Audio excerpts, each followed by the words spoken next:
Halo semuanya, welcome back to my podcast. Apa kabar nih kalian semua? Semoga dalam keadaan yang baik-baik saja ya. Kata orang, tak kenal maka tak sayang. Nah, izinkan saya untuk memperkenalkan kembali diri saya buat para listener yang baru saja bergabung. Perkenalkan, nama saya Diana Ruth dan sekarang saya sedang menempuh pendidikan di Sekolah Tinggi Pariwisata Trisakti, mengambil jurusan Usaha Perjalanan Wisata. Nah, dalam podcast kali ini saya akan membahas topik mengenai dampak COVID-19 terhadap sektor pariwisata dunia dan cara penanggulangannya. Seperti yang kita tahu, bahwa belakangan ini COVID-19 telah menjadi pusat perbincangan sebagai salah satu bencana atau pandemik di seluruh dunia. Tentunya pandemik ini memiliki pengaruh yang sangat realistis di berbagai sektor dan menyebabkan ketidakstabilan pada negara-negara di dunia. Sektor-sektor tersebut yakni meliputi sektor kesehatan terutama, lalu sektor ekonomi, dan tidak terkecuali sektor pariwisata. Industri pariwisata adalah industri yang melibatkan manusia sebagai komoditas utamanya. Maka dari itu, maskapai penerbangan, hotel, restoran, dan agen perjalanan yang mengandalkan pemasukan mereka dari turis mengalami krisis akibat penyebaran virus corona. Asosiasi Industri Penerbangan Internasional atau yang kita sebut dengan IATA bahkan sudah mengumumkan bahwa kerugian industri penerbangan akibat virus corona bisa menginjak angka $113 miliar. Jika terus dibiarkan, negara bisa mengalami kerugian akibat industri pariwisata yang terus anjlok. Pariwisata internasional yang terus bertumbuh adalah salah satu industri yang paling signifikan menaikkan kondisi ekonomi dunia sejak tahun 1950-an.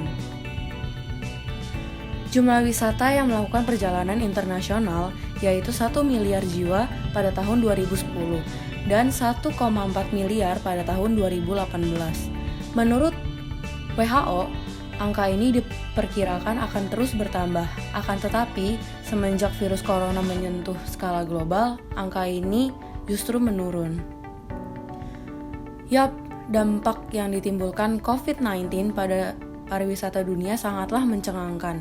Bagaimana tidak, semua orang dilarang untuk berpergian, tidak hanya untuk melakukan traveling keluar kota atau keluar negeri, keluar rumah saja tidak boleh. Semua hal harus dilakukan di rumah, termasuk yang bekerja dengan sebutan work from home yang dilakukan untuk menekan jumlah orang yang terjangkit virus corona ini. Dengan adanya kebijakan ini, negara-negara di dunia otomatis mencegah seluruh turis dari berbagai belahan dunia untuk masuk ke negara mereka, khususnya wisatawan dari Cina, karena dianggap sangat berbahaya. Larangan untuk turis melakukan traveling ini akhirnya menyebabkan beberapa usaha harus gulung tikar dan tempat-tempat wisata harus menutup lokasi mereka untuk sementara waktu. Seperti yang kita tahu bahwa baru-baru ini Airy Rooms dan Hotel Area Duta terpaksa harus gulung tikar akibat tidak adanya tamu yang menginap di hotel. Sedangkan beban untuk membayar kewajiban mereka juga banyak. Akhirnya mereka terpaksa harus undur diri dari dunia pariwisata Indonesia. Beberapa negara juga akhirnya melakukan lockdown lagi-lagi untuk mencegah penyebaran virus COVID-19 yang lebih luas. Hal ini menyebabkan suatu negara mengalami keterpurukan ekonomi yang disebabkan oleh berkurangnya devisa negara akibat sektor pariwisatanya mengalami penurunan wisatawan yang berkunjung ke negara tersebut karena seperti yang kita tahu bahwa bisnis pariwisata adalah penyumbang devisa negara terbesar untuk suatu negara, tidak terkecuali Indonesia. Di Indonesia sendiri, Presiden Joko Widodo akhirnya melakukan 3 hal untuk mengatasi dampak COVID-19 terhadap sektor pariwisata. Yang pertama, program pelindungan sosial bagi pekerja yang bekerja di sektor pariwisata. Yang kedua, adanya realokasi anggaran yang ada. Dan yang ketiga, Presiden Jokowi meminta agar jajarannya menyiapkan stimulus ekonomi bagi para pelaku usaha di sektor pariwisata dan ekonomi kreatif. Nah, kira-kira bagaimana nih cara untuk mengatasi masalah keterpurukan pariwisata dunia? Menurut saya, untuk penanggulangannya di seluruh dunia adalah menjaga bisnis travel industri pada saat kondisi ini adalah memang mencegah wisatawan masuk ke dalam tempat wisata dan jangan mendorong wisatawan untuk berpergian. Tentunya sebagai pihak travel industri, keselamatan dan kenyamanan wisatawan adalah yang terpenting. Maka dari itu, kita harus menekan kegiatan berpergian keluar kota bahkan ke luar negeri. Sebagai tempat wisata juga harus melakukan pengawasan ketat dengan cara menjaga sterilisasinya untuk tetap bersih dan menjaga keamanannya. Karena penelitian dan survei sudah meneliti bahwa setelah pandemi ini berakhir, industri yang paling cepat naik lagi dan hype adalah dunia pariwisata. Dan pariwisata yang akan membangkitkan sektor bisnis lainnya. Maka dari itu pun, tempat wisata sebaiknya menyusun strategi dengan menciptakan pemasaran baru atau hal maupun objek beserta kegiatan yang unik dan berbeda guna mencuri dan menarik perhatian wisatawan nantinya. Dan untuk karyawan yang masih bekerja pada saat ini, sebaiknya perusahaannya memiliki ketentuan ketat untuk jam operasional staf, mengikuti saran dari pemerintah, dan tidak melebihi jam tersebut guna mengurangi dan mencegah penyebaran virus corona yang lebih luas.